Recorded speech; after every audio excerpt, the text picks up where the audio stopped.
সুরঞ্জিত সেনের হত্যা চেষ্টার মামলায় নিজেদের নির্দোষ দাবি আরিফ গৌস বাবরের।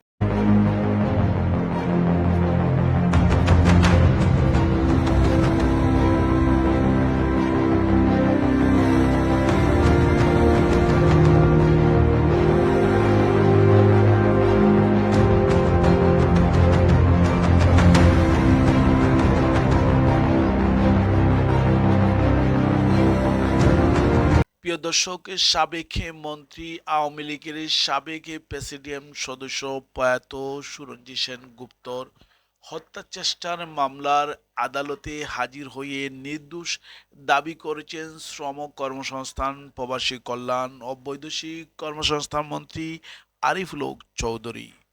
হবিগঞ্জ পৌরসভার সাবেক মেয়র ও সংসদের সরকারদলীয় হুইপ জি কে গৌস এবং সাবেক স্বরাষ্ট্রমন্ত্রী বর্তমান সংসদ সদস্য লুৎফুর রহমান বাবর।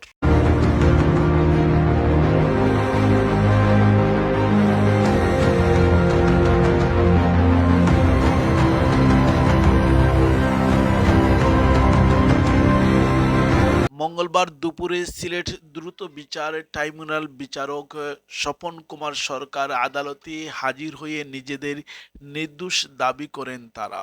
একই সঙ্গে এই মামলা মিথ্যা হয়রানিমূলক রাজনীতি উদ্দেশ্য প্রমাণিত বলে দাবি করেন তারা। একই সঙ্গে মামলা থেকে নিজেদের অব্যাহত দাবি জানান এই তিন আসামি।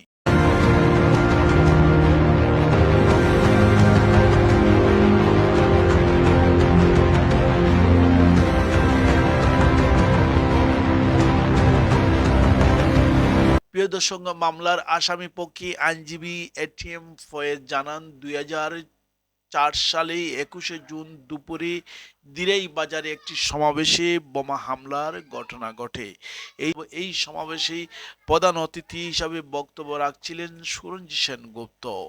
এই বোমা হামলায় একজন নিহত হয়েছে, 29 জন আহত হয়। তিনি জানান, এই মামলায় আজ দ্রুত বিচার ট্রাইব্যুনাল বিচারক স্বপন কুমার সরকার আদালতে 342 ধারায় আসামি পরীক্ষা দেন তারা। এ সময় নিজেদের বক্তব্য উপস্থাপন করেন আসামিরা। পরবর্তীতে আদালতে 21শে এপ্রিল যুক্তিতর্ক তারিখ নির্ধারিত করা হয়। বক্তব্য যেটাকে আইনের ভাষায় 342 বলে, এখানে আজকে আমাদের মাননীয় প্রভাষমন্ত্রী আরিফুল হক চৌধুরী, আমাদের হুইপ জি কে গৌস সাহেব এবং স্বরাষ্ট্রমন্ত্রী লুৎফুর রহমান বাবর সাহেব এসেছিলেন।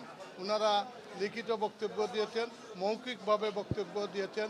ওনাদের মৌখিক বক্তব্য মাননীয় আদালত লিপিবদ্ধ করেছে এবং সম্ভবত আগামী 21 তারিখ যুক্তিতর্ক।